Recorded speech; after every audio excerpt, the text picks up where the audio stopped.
This is an interesting show. This show was going to be based on Seven, like the movie Seven with the seven deadly sins and whatnot. But it's kind of spawned into something a little different. So, the beer we're going to try here on our fermentation conversation, as well as this YouTube segment you're watching right now, is Lost Abbey's Judgment Day.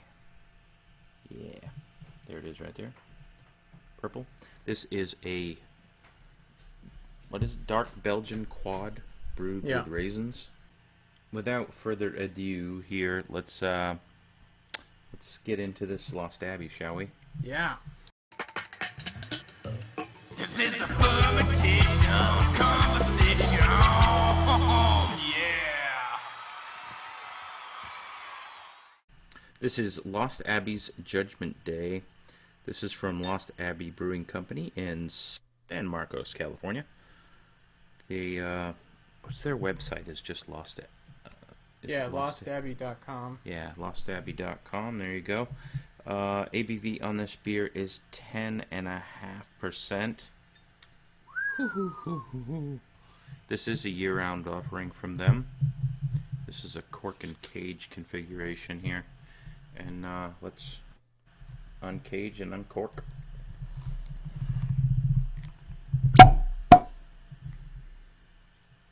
Nice. Got this over there, looks like the wine glass with the... It's more of a goblet style, right? Yeah. Nobody cares. Does anybody care what kind of glassware we're drinking out of? This is the closest I could get. It's kind of a little globish goblet style glass that is from Thorn Street Brewing. Shout out to Thorn Street, San Diego. This beer is dark. Yeah. Like a dark brown ale. Yeah, super brown. And I got about a solid human finger of head on there. Yeah. Sustaining I fairly got about well. a pinky right now. It's kind of dying down, but yeah, it's kind of hanging out right now. It's not dissipating quickly at all. On the news, Ooh. I get cola. And Like a grape cola. is that anise? No. Maybe your anise. My God. Smells fruity. Yeah.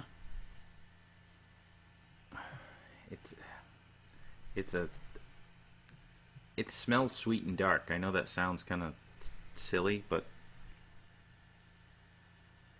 Well, I mean, I'm getting that raisiny, grapey aroma. yeah. What is this? This is brewed with raisins.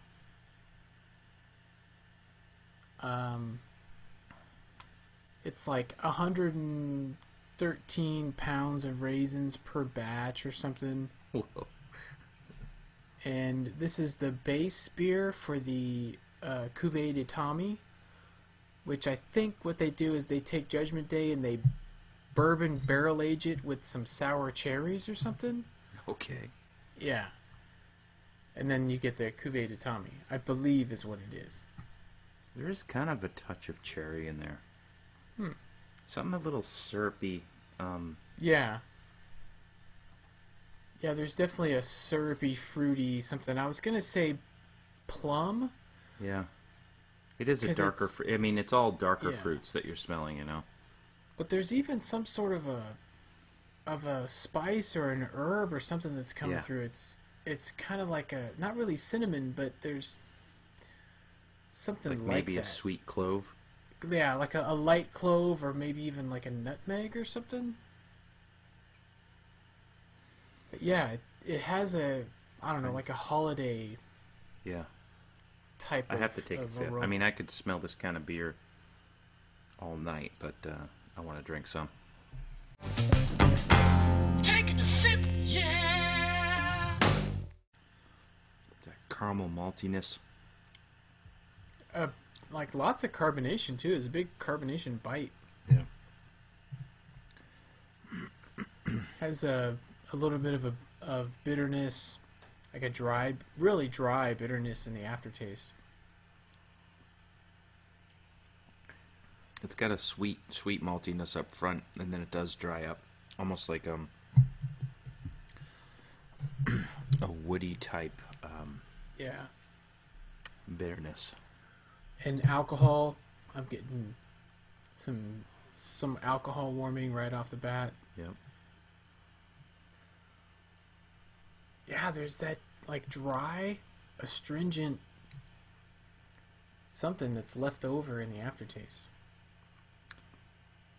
It's not what I was expecting. I was expecting it to be really thick and syrupy, but it's not. It's actually, Yeah, the carbonation is sharper than I was Yeah. expecting too. I pictured it to be a little bit more velvety, you know, have that Right. kind of smoothness to it. Not that the beer's not smooth, but it has that carbonation that's kind of breaking up what could be.